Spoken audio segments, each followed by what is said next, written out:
बिस्मिल्लाहिर्रहमानिर्रहीम। अस्सलाम वालेकुम, मैं हूं सफिया खान। शामिल करते हैं हेडलाइन। अफगानिस्तान में अमन पाकिस्तान के लिए भी अहम है। खित्ते में अमन इस्तेहकाम के लिए कोशिशें जारी रखेंगे। Army chief general Qamar Javed Bajwa की अफगानिस्तान के लिए अमरीकी नुमाइंदा खुसूसी ज़ल्मे खलीलजाद से मुलाकात। अफगानिस्तान में क़याम अमन के लिए पाकिस्तानी काविशों की भी तारीफ की गई। फैसले ज़ाती मफादात से बालातर होकर किए। बैरून मुल्क पाकिस्तानियों को वोट का हक दिया। ख्वाजा सनाओं की शनाख्त और स्कूल की भारी फीस का भी नोटिस दिया। पानी की कमी और बढ़ती हुई आबादी जैसे संगीन मसाइल भी उठाए। चीफ जस्टिस मियां साकिब निसार का फुल कोर्ट प्रेफरेंस से अलविदाई खिताब।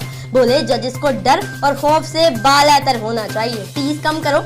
स्कूल फीसों में 20% कमी का इतलाक। 5000 से जायद फीस लेने वाले तमाम स्कूल्स पर होगा। सुप्रीम कोर्ट ने तहरीरी फैसला जारी कर दिया। जायद फीस जमा कराने वाले वालिदैन के खिलाफ कार्रवाई होगी। स्कूल असातिज़ा की तनख्वाहें भी कम नहीं कर सकेंगे। बच्चों की स्कॉलरशिप और दीगर सहूलियात पर भी कोई असर नहीं पड़ेगा। नवाज शरीफ पुरुमीद जल्द वापस आऊंगा। अहले खाना और लीगी रहनुमाओं से मुलाकात में बोले ये वक्त भी गुजर जाएगा। नवाज शरीफ पुरुमीद मगर हुकूमत पर तनकीद करना ना भूले। बोले तरक्की के दावेदारों ने किसानों को तबाह कर दिया। हुकूमत सिर्फ अपोजिशन को टारगेट करने में मसरूफ है और अवाम गुर्बत की चक्की में पिस रही है। बाज़ अरकान असेंबली ECL से इतने खौफजदा क्यों हैं? वो बैरून मुल्क जाने के ख्वाहिशमंद क्यों हैं? वज़ीर आज़म का ट्वीट में सवाल। बोले सियासतदानों के लिए मुल्क में करने के लिए बहुत काम है मगर ये लोग बैरून मुल्क जाने के लिए बेसब्र रहते हैं। इमरान खान 5 साल हुकूमत नहीं चला पाएंगे।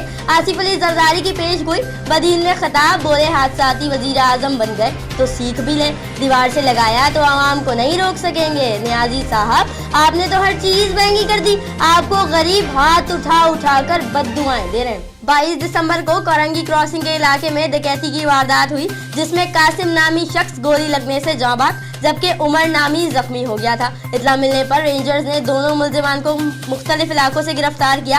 इब्तदाई तफ्तीश के दौरान दोनों मुल्जिमान ने इंकशाफ किया कि उन्होंने नौजवानों से पैसे मांगे। इनकार पर गोली चला दी गई। दोनों मुल्जिमान को डकैती के दौरान इस्तेमाल होने वाली मोटरसाइकिल और छीने गए मोबाइल फोन समेत कानूनी जाराजोई के लिए पुलिस के हवाले कर दिया गया।